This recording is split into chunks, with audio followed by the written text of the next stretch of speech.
All is well mga katravel. Welcome to Sandbox Sari Sari Store. Sandbox Sari Sari Store ay located sa ADCB Metro Station.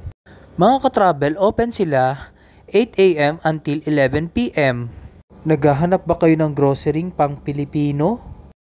O di naman kaya meriendang Pinoy na Pinoy? At may mga babayaran ba kayong mga bills ninyo sa Pilipinas? Dito lang yan sa Sandbox Sari Sari Store. Mga katravel, pagpasok nyo palang bubungad na ang mga Filipino cuisine, mga delicacy ng Pilipinas. At dito naman mga katravel ang mga condiments at ang mga frozen food. Iba't ibang klaseng mga frozen foods ang meron sila dito mga katravel. May mga meat at hotdog at siomai at bangus na daing.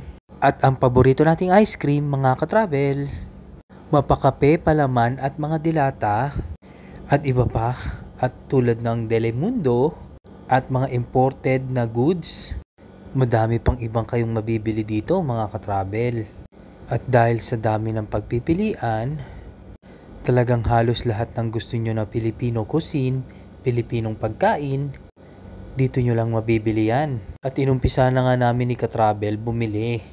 At dahil mahilig kami sa garlic, kumuha kami nitong spicy garlic. At syempre kumuha na rin si Katravel ng spicy na vinegar. Masarap itong sausawan at panghalo sa mga lutuin na ulam. Napakadami talagang mabibili dito. At napakarami ninyong pagpipilian. At kumuha na rin kami ng tuyo.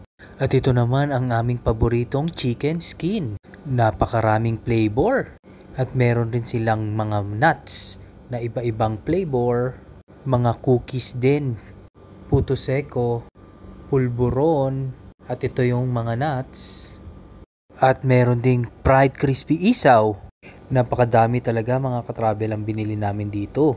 At tikman nyo rin ang kanilang calamansi slush.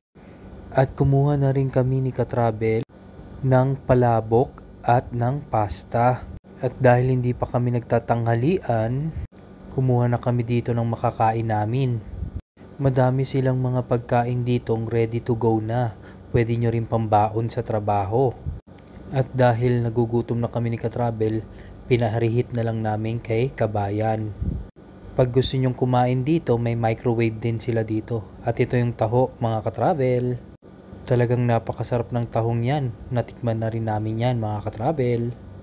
Napakaraming ulam, mga pagkain ditong pagpipilian. Talaga naman magiging sulit ang pagpunta nyo dito. Dahil lahat ng gusto nyo na pang Pinoy, mga Filipino cuisine, delicacy, andi rito lang. Dito nyo lang matatagpuan yan.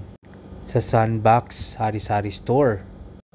At umorder na rin kami kay Kabayan ng calamansi slush dahil masarap rin itong drinks na to. Tamang-tama sa palabok at pasta namin. Pangtawid gutom. Ayan na, sinimulan na ni Katravel ang pasta.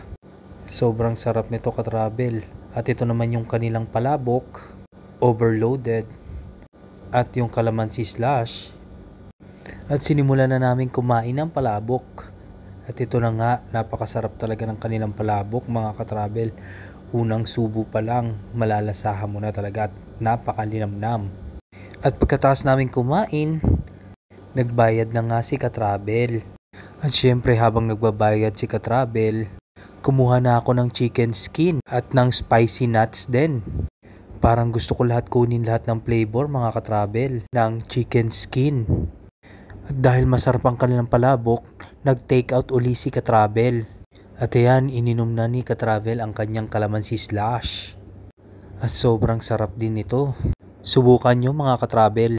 At sobrang babait ng mga staff dito mga katravel. Lahat ng hinahanap nyo na produktong Pilipinas, dito nyo lang niya matatagpuan.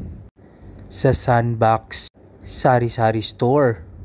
Kaya ano pang hinihintay nyo mga katravel? Punta na kayo dito. Thank you for watching mga katravel.